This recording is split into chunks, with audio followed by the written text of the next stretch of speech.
9 ذی‌الحجہ کے روزے کی فضیلت۔ کیا یوم عرفہ کا روزہ رکھنا کسی حدیث سے ثابت ہے؟ نیز عرفہ کا ایک روزہ رکھنا سنت ہے یا 2؟ حدیث سے ثابت ہے عرفہ کا روزہ۔ آپ صلی اللہ علیہ وسلم نے فرمایا مجھے امید ہے کہ جو یوم عرفہ کا روزہ رکھے گا تو یہ ایک دن کا روزہ 1 سال پچھلے اور 1 سال اگلے گناہوں کا کفارہ بن جائے گا۔ علماء کہتے ہیں اس سے صغیرہ گناہ مراد ہوتے ہیں، کبیرہ مراد نہیں ہوتے۔ تو یہ بہت بڑی فضیلت ہے، اس لیے عرفہ کے روزے کا اہتمام کرنا چاہیے۔ اسلام میں جتنی عبادتیں ہیں وہ وقت کے ساتھ خاص ہوتی ہیں، وقت عبادت کے ساتھ خاص نہیں ہوتا۔ جیسے فجر کا جب ٹائم داخل ہوگا تو فجر کی نماز کا وقت ہوگا، ظہر کا جب ٹائم داخل ہوگا تو ظہر کی نماز کا وقت ہوگا، اور جہاں نماز پڑھنی ہے وہیں کے وقت کا اعتبار ہوگا۔ ہم یہ نہیں کہہ سکتے کہ سعودیہ میں چونکہ صبح صادق ہو گئی ہے لہذا ہم یہاں فجر کی نماز پڑھ لیں اگرچہ یہاں نہیں ہوئی، تو کیونکہ یہاں فجر کا وقت ہی نہیں آیا تو عبادت کا ٹائم کیسے شروع ہوگا یہاں پہ۔ اس کی ایک بہترین مثال ہے یوم نہر۔ یوم نہر کو نہر کیوں کہا جاتا ہے؟ اس لیے کہ اس میں قربانی کی جاتی ہے، اور یوم نہر کی فضیلت جو ہے وہ نہر کی وجہ سے ہے، اصل فضیلت تو اسی وجہ سے ہے۔ لیکن اب جو یوم نہر کی فضیلت ہے وہ نہر کی وجہ سے نہیں ہے، بلکہ اس لیے ہے کہ وہ 10 ذی الحجہ کا دن ہے۔ تو اب نہر ہم اس لیے نہیں کرتے کہ اس دن ابراہیم علیہ السلام نے نہر کیا تھا، بلکہ ہم اس لیے کرتے ہیں کہ آج 10 ذی الحجہ ہے۔ سعودی عرب میں 10 ذی الحجہ ایک دن پہلے ہوتی ہے۔ ابراہیم علیہ السلام نے جو نہر کیا تھا جانور، وہ سعودی عرب کی 10 ذی الحجہ کو کیا تھا، وہ پاکستان کی 10 ذی الحجہ کو نہیں کیا تھا۔ لیکن اس کے باوجود ہم جو قربانی کرتے ہیں وہ پاکستان کی 10 ذی الحجہ کو کرتے ہیں، اس لیے کہ یوم نہر جو ہے نا اب یہ عالم بن چکا ہے 10 ذی الحجہ کا۔ اب اس میں وہ صفت ملحوظ نہیں ہوگی کہ یہ قربانی کا دن ہے، بلکہ یہ دیکھا جائے گا کہ 10 تاریخ ہے۔ تو یوم عرفہ جو ہے، عرفہ اگرچہ اس کو عرفہ اس لیے کہا جاتا ہے کہ اس دن وقوف عرفہ ہوتا ہے، لیکن اب یہ 9 ذی الحجہ کا نام پڑ گیا ہے عرفہ کا دن۔ اب 9 تاریخ ہوگی تو وہ عرفہ کا دن ہوگا، 9 تاریخ نہیں ہے تو وہ عرفہ کا دن نہیں ہے۔ تو اب پاکستان میں جو 9 تاریخ ہے وہ ہے پاکستان کے لحاظ سے عرفہ کا دن۔ اب اس میں یہ نہیں دیکھا جائے گا کہ وقوف عرفہ ہو رہا ہے یا نہیں ہو رہا، نہ نہ نہ نہ۔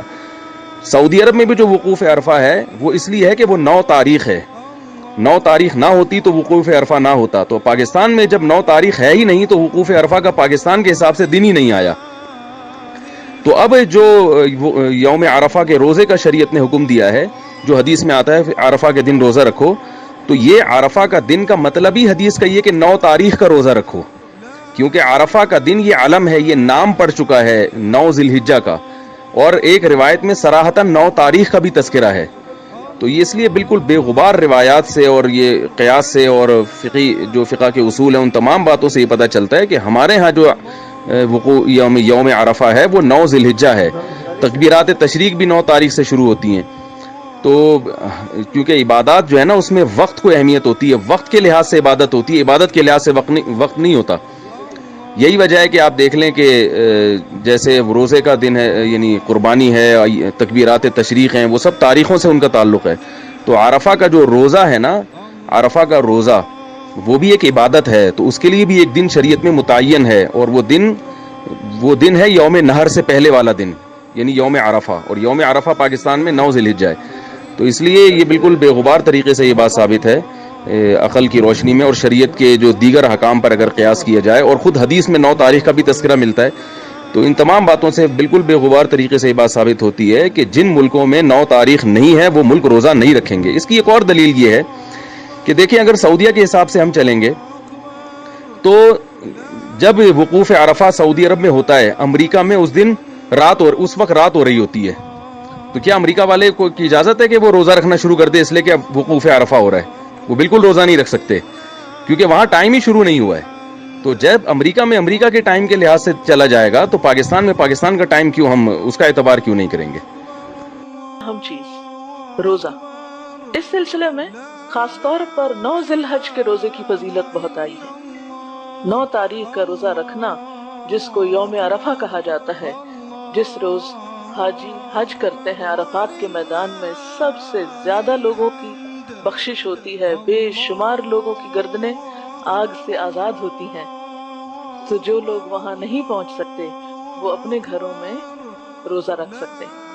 اب اس میں تھوڑی سی کنفیوژن لوگوں کو ہو جاتی ہے، کیونکہ ہمارا ہجری کیلنڈر عموماً 1 یا 2 دن پیچھے ہوتا ہے بنسبت سعودی عرب کے، تو اس میں پریشانی کی ضرورت نہیں۔ جیسے نمازوں کے اوقات اپنے اپنے ملک کے الگ ہیں، اسی طرح باقی تاریخیں بھی اپنے اپنے ملک کے اعتبار سے ویلڈ ہیں. ورنہ آپ یہ بھی کر سکتے ہیں کہ آپ اپنی 9 تاریخ کو بھی روزہ رکھ لیں اور جس دن وہاں حج ہو رہا ہو اس دن بھی روزہ رکھ لیں، کیونکہ صرف ایک ہی روزہ نہیں بلکہ ان سارے دنوں کے روزے کی بہت فضیلت ہے، 9 دن کے روزے کی. حضرت حنیدہ بن خالد اپنی بیوی سے اور وہ رسول اللہ صلی اللہ علیہ وسلم کی زوجہ مطہرہ سے روایت کرتی ہیں. وہ فرماتی ہیں کہ رسول اللہ صلی اللہ علیہ وسلم 10ویں محرم اور ذی الحج کے 9 دن اور ہر مہینے کے 3 دن اس طرح کے پہلی پیر اور 2 خمیس روزے رکھتے تھے. تو اس سے کیا پتہ چلتا ہے اس روایت سے کہ آپ صلی اللہ علیہ وسلم نے ان 9 دنوں کے بھی روزے رکھے، یعنی پورے 9 دن بھی آپ روزے رکھ سکتے ہیں. اگر ہمت نہیں تو ایک دن رکھ کے ایک دن چھوڑ بھی سکتے ہیں، پھر ایک دن رکھ لیں پھر ایک دن چھوڑ دیں، جیسے صوم داؤدی کا.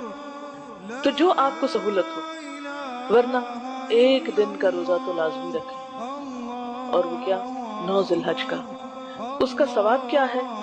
صحیح مسلم کی روایت ہے رسول اللہ صلی اللہ علیہ وسلم نے اس روزے کے بارے میں فرمایا کہ یکفر السنۃ الماضیہ والباقیہ، کہ یہ روزہ گزشتہ سال اور آئندہ سال کے گناہوں کا کفارہ کرتا ہے. یہ روزہ 2 سال کے گناہوں کی معافی کا ذریعہ بنتا ہے، کیونکہ اس دن حج کے میدان میں، عرفات کے میدان میں بہت سارے لوگوں کی معافی ہو رہی ہوتی ہے، تو ہم بھی ایک چھوٹی سی عبادت کر کے ان کے ساتھ شریک ہو جاتے ہیں، ہم آہنگ ہو جاتے ہیں. اب آپ کیا کریں؟ اس روزے کو خود تو رکھیں گے لیکن گھر والوں کو کیسے بتائیں گے؟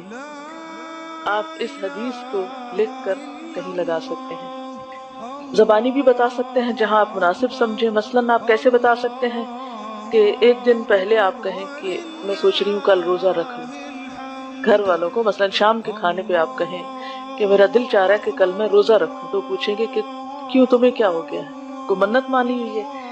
تو آپ کہیں گے کہ نہیں، کل کے روزے کی یہ فضیلت ہے.